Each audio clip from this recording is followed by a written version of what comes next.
The gentle demeanor of my former husband and the once amicable relationship with my in-laws have undergone a profound shift. Rather than simply attributing it to change, it seems more fitting to acknowledge that their true colors have surfaced. It all unraveled when news of my unexpected inheritance reached them. While I had always understood the potential impact of wealth on behavior, experiencing its effects firsthand was emotionally draining. As if that weren't enough, a cascade of events unfolded, ultimately leading to our divorce. Now, I find myself completely estranged from my former in-laws, though whispers suggest that turmoil still reigns in our household. The passing of my aunt, my mother's sister, a few years ago, added another layer of complexity to my life. From a tender age, she toiled diligently, not only working hard but also investing wisely. Initially, the extent of her wealth didn't concern me much, so I scarcely paid attention when I first heard about it. However, my mother once remarked that my sister seemed to possess considerable assets. Despite this, my aunt remained remarkably frugal, managing her finances with prudence. She exercised restraint, opting to save where possible and allocate her resources judiciously. Her approach to life was reflected in her choices.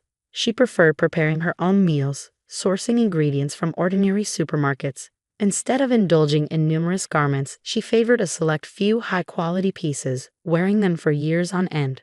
Her values always commanded my admiration and affection. In her era, conventional gender roles dictated that men would labor outside the home while women tended to domestic duties. Yet my aunt defied these norms. With earnings surpassing many men, she encountered disdain, labeled as assertive or even audacious. Unmarried, without children, she charted her own path, unfazed by societal judgment. Considered an anomaly, she remained unperturbed. In fact, she exuded an aura of indifference, adopting an attitude of let them talk, her confidence unshaken. While visiting her one day, as we lounged on the sofa sipping tea, she dropped a bombshell. If I were to pass away, she began, catching me off guard, I'd like you to inherit my estate. Startled by her sudden declaration, I inquired about her meaning. With a calm demeanor, she explained, I'm unmarried, childless. Who else but those who have scorned and underestimated me should inherit my assets? I refuse to let them lay claim to my hard-earned money. I've yet to finalize the paperwork, but I intend to specify you as the sole heir. Her smile belied the seriousness of her words. Upon hearing her wish, I simply nodded, acknowledging that if my aunt desired it, she had every right to arrange her affairs as she saw fit. After all, she was only in her 40s when she broached the subject. The actual day of inheritance seemed distant, perhaps 3 or 4 decades away, a concept difficult to grasp, especially for a high school student like myself who knew little about estates and inheritance. Frankly, I dismissed her words as jest. As years passed, I embarked on marriage and motherhood, consumed by the responsibilities of raising a family and pursuing a career. It was during this busy period that I received word from my mother about my aunt's declining health, coinciding with my younger child's entry into society. Alarmed, I rushed to the hospital where she was reportedly admitted. Upon arrival, I found my aunt looking as spirited as ever. Who told that child I wasn't feeling well? She exclaimed, her trademark smile lighting up her face. That's quite an exaggeration. It's just a routine checkup, nothing to worry about. As you can see, I'm bursting with energy. Her reassuring words eased my anxiety, and I left the hospital reassured that all was well. However, the truth was far grimmer. Her health was rapidly declining, and her brave facade was just that, a facade. The frequent hospital stays were a clear indication of her deteriorating condition. Each visit revealed a stark transformation. Hollowed cheeks, thinning arms and neck, and a noticeable frailty. Yet she never wavered in her cheerful demeanor, a testament to her inner strength. The familiar smile she greeted me with remained unchanged from my childhood days. Despite my hopes for her recovery, she eventually succumbed to her illness. At her funeral, attended only by immediate family, regret washed over me. I wish I had visited more frequently or rearranged schedules to create lasting memories together. But such reflections were futile. Regret only surfaced in the aftermath, too late for amends. Even my children, whom she adored, shared in this remorse, lamenting missed opportunities to converse with her.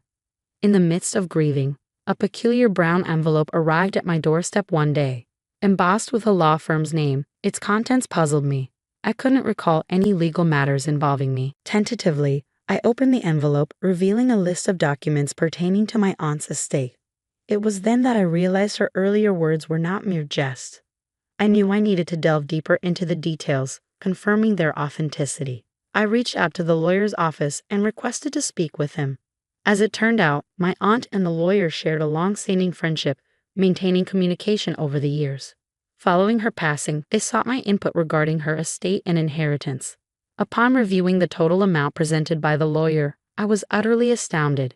Initially expecting a modest sum, perhaps a few million, the reality surpassed my wildest expectations, over 200 million.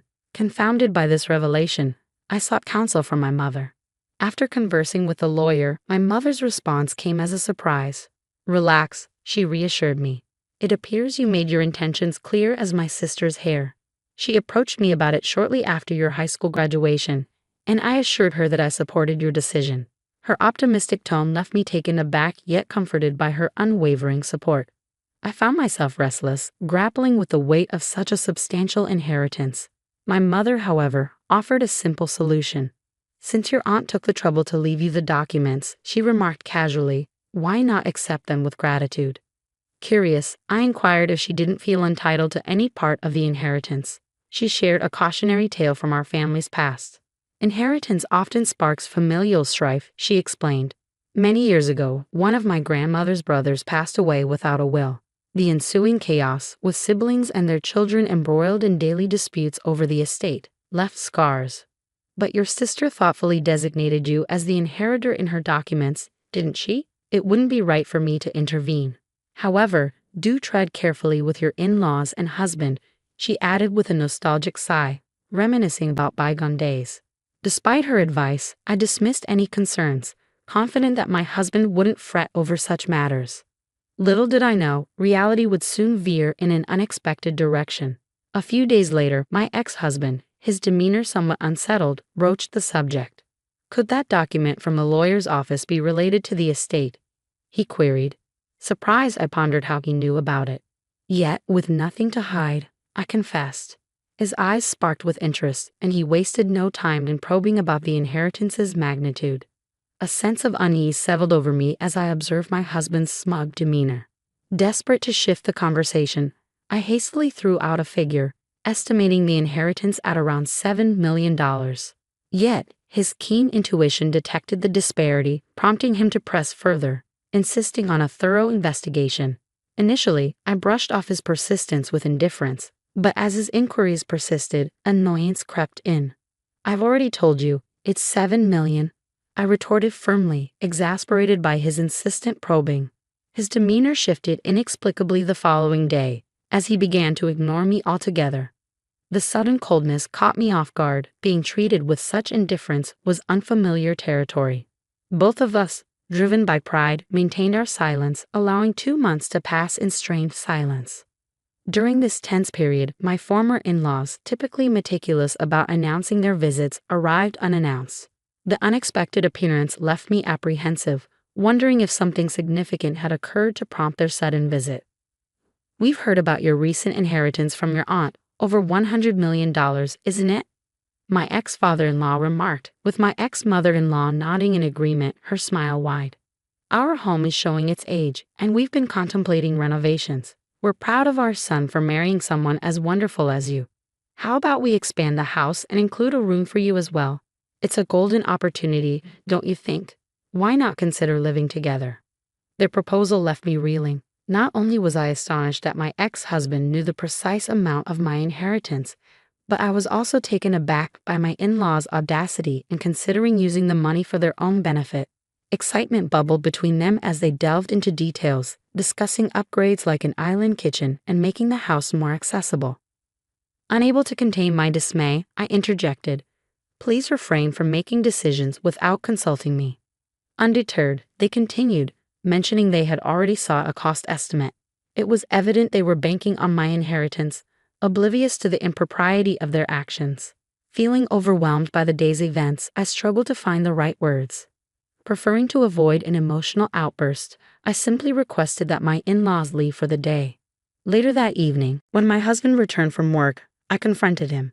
Initially evasive, he eventually confessed to snooping through my belongings, discovering the bank book detailing my inheritance. Its usual place was tucked deep inside my dresser, indicating he had thoroughly searched the room. His invasive behavior left me deeply disappointed. I recounted the day's events with his parents, expecting understanding or remorse. Instead, to my astonishment, he justified his actions. As a couple, our finances are shared, he argued. Your inheritance is as much mine as it is yours. It's only logical to use it for renovating my parents' house. In fact, you're in the wrong for concealing the true amount of the inheritance. Despite my attempts to reason with him, my ex-husband remained steadfast in his belief that my parents' actions were justified, placing the blame squarely on me. His insistence on this single incident was exasperating enough. But what came next left me dumbfounded. In the midst of our conversation, he casually dropped the bombshell that he had quit his job. Caught off guard, I demanded clarification. His response only added to my disbelief. With your newfound wealth, I don't see the need for me to work, he explained nonchalantly. Why subject yourself to the stress and discomfort of a job when we can lead a carefree life, supported by your finances? Renovating my parents' house would elevate your status as their daughter-in-law, bringing only benefits. Why are you so opposed when it's all advantages? His words, delivered with an air of frustration, left me feeling utterly disillusioned. It was clear he was beyond reasoning with. I expressed my willingness to consider the renovation but made it clear that I wouldn't be funding it. This sparked another furious outburst from my ex-husband. The plans are already in motion, he spat angrily. At that point, I ceased to engage, choosing instead to ignore his tirade. The following day, my ex-husband arrived with his parents, asserting that the situation had changed. Changed? You're the one making decisions without consulting me, I retorted, frustration seeping into my voice. Even if I had agreed, why would I be obligated to fund it? This money isn't meant for renovating your parents' house or supporting a son who quit his job without discussion. After all the kindness we've extended to you, and now in light of your newfound wealth, you have the audacity to call me stingy. Disillusioned by their true nature, I declared there was nothing left to discuss and urged them to leave. My ex-husband, sensing the gravity of the situation, panicked. Are you saying we're getting divorced over this? He stammered anxiously. I responded calmly, informing him that we would discuss the matter with a lawyer. With that, I escorted them out and retreated to a business hotel, seeking solace amidst the turmoil. Despite my attempts to sever ties, my ex-husband persisted, bombarding me with messages professing his refusal to accept divorce and insisting he still loved me. I responded with a blunt truth. He likely loved my money, not me, before silencing my phone. The following day, seeking solace and counsel, I turned to my parents, divulging the harrowing events that had unfolded. While they were disappointed, their lack of shock spoke volumes. When the conversation turned to my future, I made it clear that divorce was the only option I entertained. My mother urged me to stand firm, recognizing his reluctance to let go.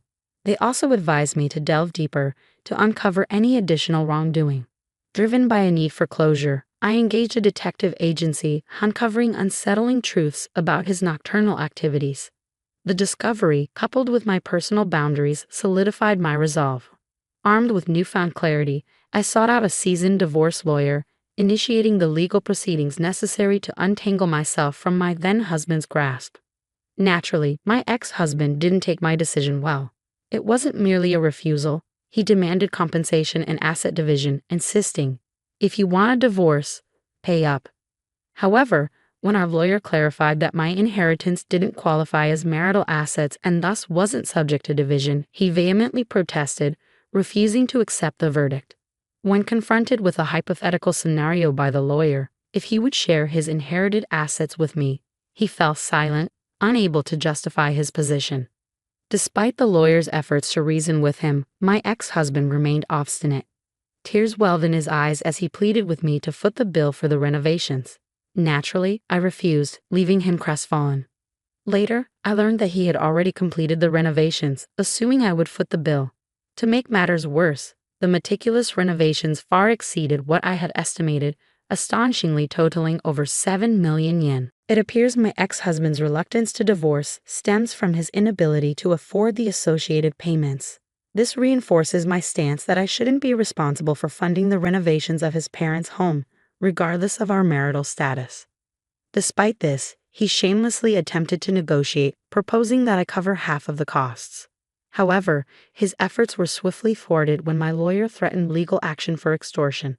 Undeterred, my ex-husband's parents took matters into their own hands, appearing unannounced at my family's home. Their unwelcome intrusion escalated into a confrontation, prompting my father to intervene. In their haste to flee, they damaged a potted plant at our entrance, prompting us to involve the police. When the authorities arrived to hear our account, the situation turned violent, resulting in their arrest. Naturally, news of the incident spread throughout the neighborhood, fueling gossip that persisted even after their release. Following these tumultuous events, I shared the details candidly with some of our gossip-prone neighbors, ensuring the audacity of my ex-husband's family became common knowledge throughout the neighborhood. Despite our divorce, my ex-husband persisted in reaching out, professing his love and desire to reconcile. To protect myself, I obtained a restraining order through my lawyer. However, knowing that restraining orders have a limited duration, typically lasting up to 6 months, and considering my ex-husband's disregard for boundaries, I feared potential future retaliation. Consequently, I made the difficult decision to relocate with my parents. Though I grappled with guilt over uprooting them from their familiar surroundings, the safety and security of my family outweighed any other consideration. Given the circumstances and the potential dangers, moving was the only viable option. We made our escape under the cover of night, as if fleeing from imminent danger. Once we settled into our new home, I gathered the children to share the news. Understandably, they were taken aback, but they empathized with my decision, acknowledging, "If that's what you feel is necessary, we support you." Life carried on smoothly thereafter until my worst fears were realized.